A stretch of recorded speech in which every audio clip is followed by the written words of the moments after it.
Bonjour à tous. Aujourd'hui, nous allons apprendre ensemble à comparer des nombres sous la forme d'une écriture scientifique. Donc, voici 4 exemples du coup de nombres sous la forme d'écriture scientifique ou non, mais il va falloir du coup que je transforme tous ces nombres, donc tous ceux qui ne le sont pas, sous la forme d'une écriture scientifique pour pouvoir enfin les comparer. Qui dit comparer dit tout simplement s'il y en a un qui est plus petit, plus grand ou égal. Donc ça, c'est vraiment au niveau comparatif. Vous devez mettre le signe plus grand, plus petit ou égal entre les deux. Donc, nous allons d'abord vérifier si nous devons en transformer ou pas. Donc, déjà, dans le premier exemple, nous voyons que nous avons 7,2 fois 10 puissance moins 15 et 7,2 fois 10 puissance 13.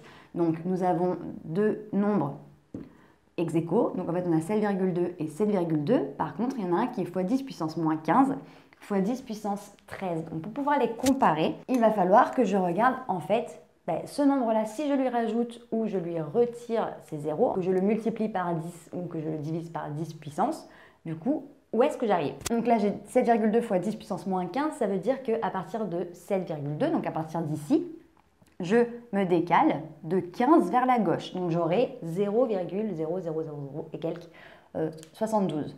Alors qu'ici, je vais avoir 7,2 fois 10 puissance 13, donc je vais décaler ma virgule vers la droite. Donc en fait, je vais avoir un nombre qui est plus grand. Donc en fait, je vais me décaler vers la droite. Donc je vais avoir d'abord 72, puis 720, puis 7200, etc.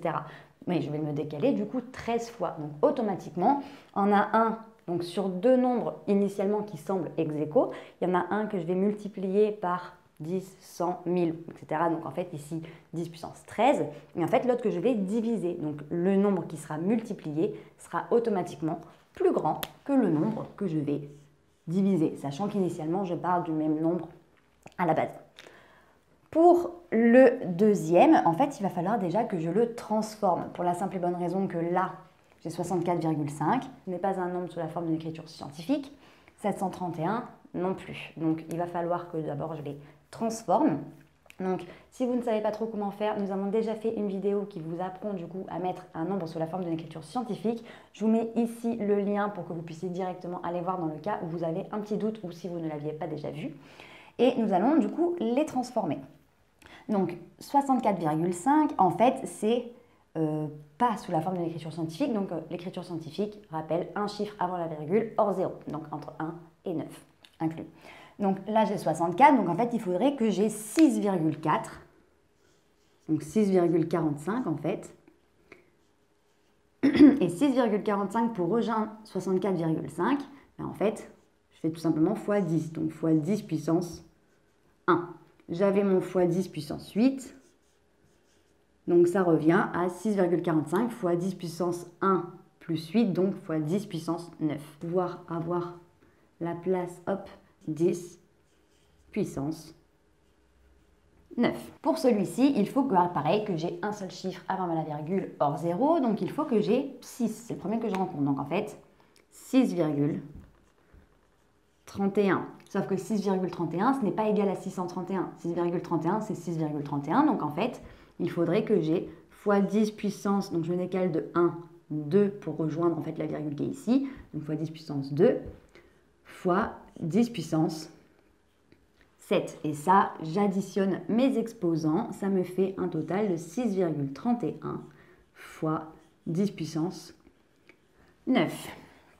Donc, à la différence du cas avant où en fait j'avais mon nombre identique mais pas le 10 puissance, là je me retrouve avec le même 10 puissance. Donc en fait, les deux nombres ont un chiffre avant la virgule, deux chiffres après, et je vais tous les deux, du coup, les multiplier par 10 puissance 9, donc je vais me retrouver avec exactement le même nombre de chiffres, en fait, sur mon nombre.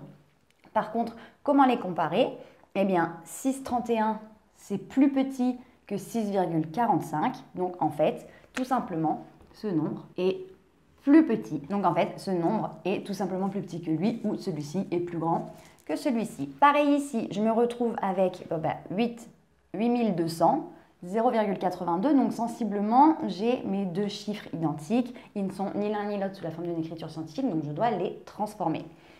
8200, premier chiffre après la virgule hors 0, du coup ce sera 8. Donc je vais avoir 8,2. Et 8,2 n'étant pas égal à 8200, il faut que je fasse x 10 puissance quelque chose pour avoir en fait pour conserver l'égalité. Si je me retrouve avec ma virgule ici, ben pour pouvoir l'avoir ici, je vais multiplier par 1, 2, 3. Donc par 10 puissance 3. Et là, j'ai fois 10 puissance 3 aussi que je conserve. Donc je vais devoir additionner les exposants. Donc je vais avoir 8,2 fois 10 puissance 3 plus 3 qui me font 6. Pour celui-ci, eh bien là, 0,82, toujours pas sous la forme d'une écriture scientifique car le premier chiffre, le chiffre avant la virgule est censé être pas 0, sauf que là, c'est 0. Donc il faut que je le transforme. Donc pareil, je vais avoir 8,2. Sauf que 8,2, pareil, ce n'est pas égal à 0,82. Donc pour pouvoir passer de là à là, en fait, il faudrait que je le multiplie par 10 puissance moins 1. En fait, là, je décale un cran vers la gauche. Fois 10 puissance 6, qui me font du coup, j'additionne les exposants, 8,2 fois 10 puissance, donc moins 1 plus 6, ou 6 moins 1, donc en fait 5. Là, je me retrouve avec 8,2 et 8,2, donc ce ne sont pas eux que je vais comparer. Par contre, je vais comparer entre 10 puissance 5 et 10 puissance 6. Mais entre 10 fois 10, 5 fois, ou 10 fois 10, 6 fois, ben, c'est le 10 fois 10, 6 fois qui va être plus grand. Donc en fait, ce nombre-là est plus grand que celui-ci. J'aurais pu déjà le voir sans me faire en fait cette transformation-là, parce que là, en fait, j'ai 8,2 fois 10 puissance 6 et lui avait 10 puissance 6 aussi. Donc, je vais les multiplier tous les deux par 10 puissance 6, sauf que 8,2 est plus grand que 0,82 et je vais les multiplier par la même chose. Donc, en fait, automatiquement, ça va conserver l'ordre. 0,82 va rester plus petit que 8,2. Pour le dernière petite transformation, donc pareil, le chiffre avant la virgule n'est pas censé être 0, donc je vais le transformer. Le seul chiffre qui n'est pas 0 ici, c'est 4. Et 4 fois, du coup, pour rejoindre 0,04, il faut que je décale ma virgule de 2 crans vers la gauche. Donc 10 puissance moins 2 fois 10 puissance moins 7 à conserver. Donc du coup, ce sera 4 fois 10 puissance moins 2 plus moins 7. Donc moins 2 plus moins 7. Et moins 2 moins 7, ça me fait moins 9. Donc ça va me faire 4 fois 10 puissance moins 9. Ici, j'ai 400. Donc 400, pareil, pas sous la forme d'une écriture scientifique. C'est un nombre et pas un chiffre à virgule. Donc là, en fait, ça va me faire 4 ou 4,00, mais le virgule 0 n'étant pas important, je peux rester sur un nombre entier. Comme j'ai fait là, en fait, tout simplement. Donc là, pour passer de 4 à 400, en fait, il faudrait que je multiplie par 100 ou par 10 puissance 2, mais j'ai toujours mon 10 puissance moins 10 ici que je conserve. Attention, je ne l'oublie pas. Donc, je vais additionner mes exposants. Donc 2 plus moins 10. Et donc, du coup, ça revient à faire, donc si je monte de 2 et je descends de 10, en fait, c'est comme si, ou alors si je descends de 10 et que je remonte de 2, finalement, je ne suis descendue plus que de 8. Donc, en fait, ça va me faire 4 fois 10 puissance moins 8. Lequel entre les deux est plus grand? Donc en fait, je vais avoir 4 fois 10 puissance moins 9, 4 fois 10 puissance moins 8. J'ai du coup un chiffre qui est identique. Et là, donc, du coup, je vais comparer les 10 puissances.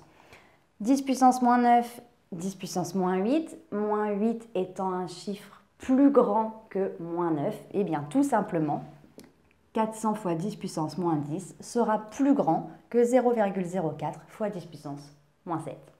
Donc voilà, j'espère que cette courte vidéo t'a plu et t'a permis de mieux comprendre comment comparer deux nombres sous la forme d'une écriture scientifique. Si tu as la moindre question, comme d'habitude, n'hésite pas à me la laisser en commentaire, je me ferai un plaisir de t'y répondre. Pour nous rejoindre, si ce n'est pas déjà fait, il te suffit d'activer la petite cloche sur YouTube ou alors sur Internet et les réseaux sociaux. Nous sommes sur Facebook, Instagram et sur Snapchat. On te met tout en barre d'infos pour que tu ne rates aucune information. Et d'ici une très prochaine vidéo, je te dis à très bientôt. Salut!